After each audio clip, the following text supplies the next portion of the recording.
Hey everyone, I'm working to hit 1,000 subscribers and I need your help to get there. If you enjoy this content, please hit that subscribe button right now.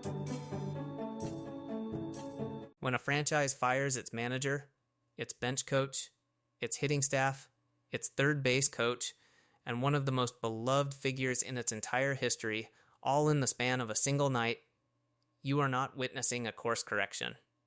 You are witnessing an organization that has reached a breaking point. Welcome back to Red Sox Focus, and this is without question the most significant story we have covered on this channel in years. Before anything else, it is worth establishing exactly where things stand, because the events of the last several hours have moved quickly and there is a great deal to work through. What began as reports of coaching staff changes escalated overnight into one of the most sweeping organizational shakeups the Boston Red Sox have seen in recent memory.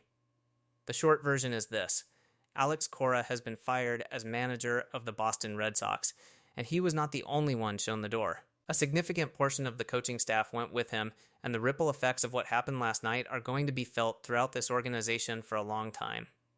On the coaching staff side, Pete Fatz, Dylan Lawson, and Joe Cronin were all let go from their roles on the hitting side. It would be dishonest to pretend that this particular piece of the news was shocking to most Red Sox fans. The hitting staff had been a point of criticism for a substantial period of time, and calls for change in that department had been growing louder with every offensive drought this team endured. But the moves did not stop there. Bench coach Rom Vizquez and third base coach Kyle Hudson were also let go, two of Cora's closest allies in the building, and their departures make clear that this was not a targeted reshuffling of one area of the staff. This was a deliberate and comprehensive dismantling of the structure Cora had built around him. And then there is Jason Varitek. The Red Sox announced that Varitek had been reassigned within the organization. For anyone who has followed this franchise closely, the language there deserves unpacking. Reassignment, in this context, is a professional courtesy extended to a man whose connection to this organization runs deeper than almost anyone else who has worn the uniform. It is a way of saying that his services are no longer wanted at the major league level without framing it as an outright firing. Varitek understood exactly what that message meant, and according to multiple reports, he will not be accepting any reassignment offer. He is gone. One of the most storied figures in Red Sox history, a man who defined what it meant to wear the letter C on a Boston uniform, has been swept out of this organization as part of an overnight house cleaning. That is going to sit very poorly with a large segment of this fan base, and rightfully so. The manner in which the Red Sox handled the Varitek situation speaks volumes about where the priorities of this front office currently lie. As for Alex Cora himself, his public response to all of this has been characteristically understated. When media members reached out for comment, his response was brief, simply that he is happy. He also shared a video from Mookie Betts, who expressed that the only thing he genuinely misses from his time with the Red Sox organization is Cora. Late in the evening, Cora also posted an image featuring Varitek, and the tone of that post made clear that his departure is not something he is grieving publicly. According to reports from Chris Cotillo, after a photo of Cora and others leaving the facility circulated at approximately 4 a.m. Eastern Time, Cora responded to an organizational-wide email about the changes with a simple message: "The Coras will be okay," followed by a winking face. It is a remarkably composed response from a man who just lost his job in the middle of a season, and it tells you something about his character. Varitek, by contrast, is reportedly taking this very hard, according to multiple sources close to the situation. That disparity in how these two men are processing the same event reflects just how differently they were positioned within all of this, and how much more abruptly and painfully this landing was for Varitek specifically. So what does all of this actually mean for the Boston Red Sox going forward? The honest answer, at this particular moment, is that nobody knows with complete certainty.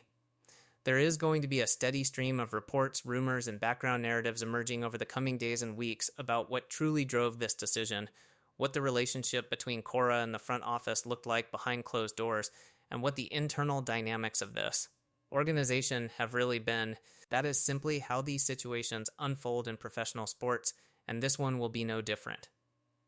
The important thing to understand is that the full truth of what happened here is almost certainly more complicated than any single report is going to capture.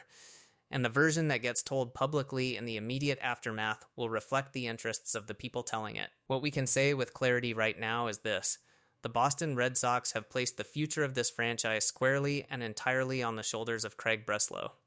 Whatever buffer existed before, whatever distribution of influence and decision-making authority existed within this organization is now gone. Cora served as more than a manager in this building. He was a presence in conversations about trades and free agents. He was a voice in the room that carried weight beyond the dugout. According to Jeff Passan of MLB Network, the rift between Cora and Breslow had been building for a considerable stretch of time, and Red Sox ownership had, on multiple occasions, sided with Cora when the two were in conflict. Cora survived the firing of Dave Dombrowski. He survived the firing of Chaim Bloom. His longevity through multiple front office regimes spoke to how much institutional trust he had accumulated. But at some point, the calculus shifted. Ownership apparently decided that it was time to align with the chief baseball officer rather than the manager, and that decision is now irreversible. If the Red Sox succeed from this point forward, Breslow is vindicated. If they continue to struggle, the accountability is unambiguous and it lands entirely on him. Personally, and this is purely an opinion, there are real reasons to be skeptical of that bet. Breslow's tenure as chief baseball officer has not been without significant criticism, and a number of reports over the past year have painted a picture of front office dysfunction that goes well beyond anything that could be attributed to the manager.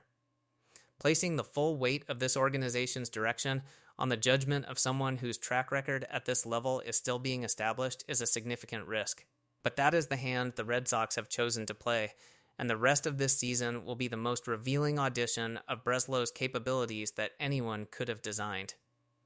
Now, on the question of who steps in to manage this team, Chad Tracy has been named the interim replacement, promoted from his role as manager of the Worcester Red Sox. And here is the important thing to understand about that decision. This does not feel like a placeholder move. This does not feel like the organization scrambling to find a warm body to sit at the top step of the dugout while they conduct a formal search. Everything about how this has been structured suggests that Tracy was a deliberate choice, and there is a compelling case to be made for why. Tracy has been one of the most consistently praised managerial prospects in the minor leagues over the past several years. Between 2023 and 2024, he was recognized as the most promising managerial candidate in all of minor league baseball. More importantly, he has spent significant time developing the exact players the Red Sox are counting on to carry this franchise forward: Roman Anthony, Marcelo Meyer, and a wide range of bullpen arms and position players who passed through Worcester on their way to the majors. He knows these players, and perhaps more significantly, these players know and trust him. It is genuinely difficult to find a critical word about Chad Tracy from anyone who has worked with him closely. His reputation within the organization is one of a person who invests deeply in the development of his players, communicates honestly, and creates an environment where young talent can grow. The Red Sox appear to be using the remainder of this season as an extended audition for Tracy at the major league level.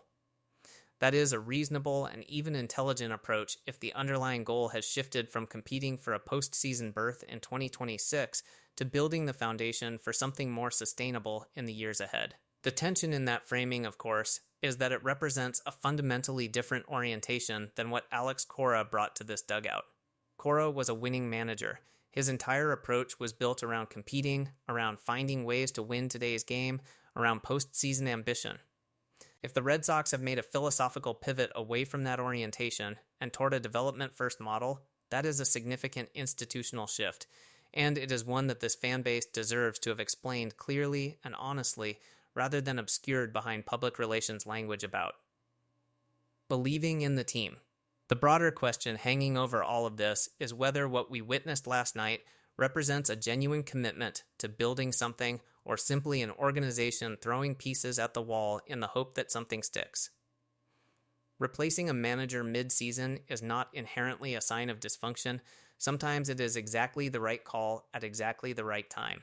But the way this was executed, the scope of the changes, the circumstances surrounding figures like Varitek, and the larger context of this organization's recent history all raise legitimate questions about whether the people making these decisions have a coherent and executable vision for what comes next. The next few months are going to answer a great deal. If this team responds to Tracy's presence, if the offense finds some consistency, if the pitching holds, and if the Red Sox manage to play competitive baseball in the second half, then perhaps this moment will eventually be looked back on as a necessary disruption that produced something real. If the struggles continue and the losses mount, it will confirm what many have suspected for some time, that this was never primarily a managerial problem, and that the roster construction issues this organization has accumulated are not going to be solved by a change in the dugout. Red Sox Focus is going to be covering every development as this story continues to unfold, and there is considerably more to come today as player reactions and the front office press conference add new layers to everything that has already happened. This is one of those moments in a franchise's history where the decisions made in a short window of time carry consequences that extend far beyond a single season. Make sure you are part of the conversation. Drop your thoughts in the comments below. Do you think this was the right move? Do you believe in Chad Tracy? And do you think Craig Breslow is the right person to be holding all of this responsibility? Let us hear it. Hey everyone, I'm working to hit 1,000 subscribers and I need your help to get there. If you enjoy this content, please hit that subscribe button right now.